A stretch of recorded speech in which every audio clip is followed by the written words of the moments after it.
ইন্নাল হামদুলিল্লাহ ওয়াসসালাতু ওয়াসসালামু আলা রাসূলিহি ওয়া বা'দ।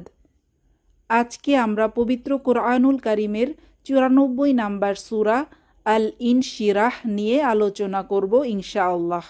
এটি একটি মাক্কি সূরা, এতে 8টি আয়াত রয়েছে। এই সূরাটিতে রাসূলুল্লাহ সাল্লাল্লাহু আলাইহি ওয়াসাল্লামকে প্রদত্ত বিশেষ বিশেষ অনুগ্রহগুলো বর্ণিত হয়েছে।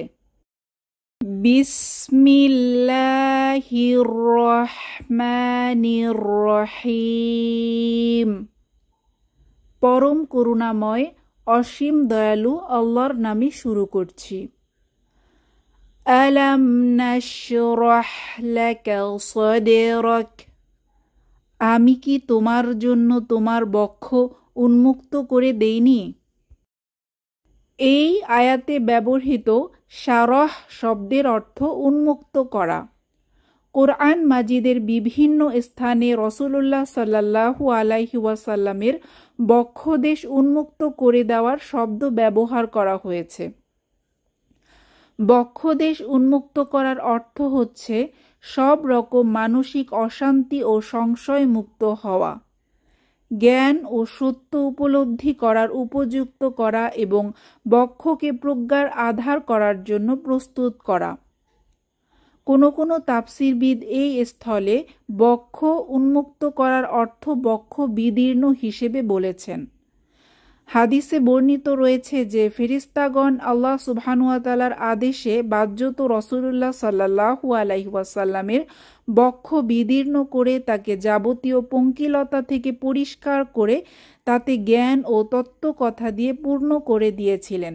মুসলিম হাদিস নাম্বার 164। 2 নাম্বার আয়াত।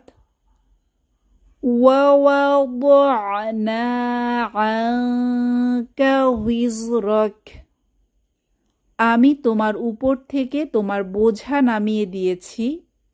3 নাম্বার আয়াত। الَّذِي أَنقَضَ ظَهْرَكَ। যা তোমার পিঠ নুইয়ে দিচ্ছিল। কোনো বড় বোঝা কারো মাথায় তুলে দিলে যেমন তার কোমর নুয়ে পড়ে, তেমনি আয়াতে বলা হয়েছে যে যে বোঝা আপনার কোমরকে নুইয়ে দিয়েছিল আমি তাকে আপনার উপর থেকে অপসারিত করে দিয়েছি। সে বোঝা কি ছিল তার ব্যাখ্যায় কোনো কোনো তাফসীরবিদ বলেছেন যে নবুয়াতের গুরুভার তার অন্তর থেকে সরিয়ে দেয়া এবং তা সহজ করে দেওয়ার সুসংবাদ এই আয়াতে ব্যক্ত করা হয়েছে। 4 নাম্বার আয়াত। ওয়ারাফা'না লাকা যিকরাক। আমি তোমার স্মরণকে উচ্চ আসনে প্রতিষ্ঠিত করেছি। অর্থাৎ রাসূলুল্লাহ সাল্লাল্লাহু আলাইহি ওয়াসাল্লামকে অনেক সম্মানিত করা হয়েছে। কোনো সৃষ্টিকে তার মতো প্রশংসনীয় করা হয়নি। এমনকি আজান, ইকামত, খুতবা ইত্যাদি ক্ষেত্রে মহান আল্লাহ সুবহানাহু ওয়া তাআলার নামের সাথেও রাসূলুল্লাহ সাল্লাল্লাহু আলাইহি ওয়াসাল্লামের নাম স্মরণ করা হয়।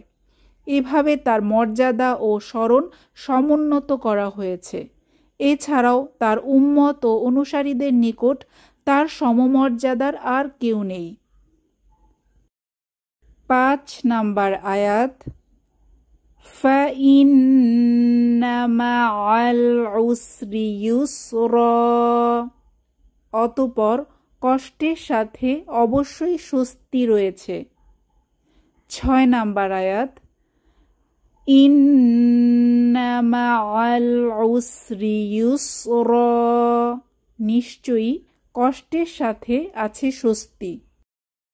আয়াত দুটিতে একই কথা 2 বার পুনরুল্লেখ করার মাধ্যমে জানা গেল যে একই কষ্টের জন্য 2টি স্বস্তির ওয়াদা করা হয়েছে। 2 এর উদ্দেশ্য এখানে বিশেষ 2 এর সংখ্যা নয়, বরং উদ্দেশ্য অনেক। অতএব সার কথা এই যে রাসূলুল্লাহ সাল্লাল্লাহু আলাইহি ওয়াসাল্লামের একটি কষ্টের সাথে তাকে অনেক স্বস্তি দান করা হবে।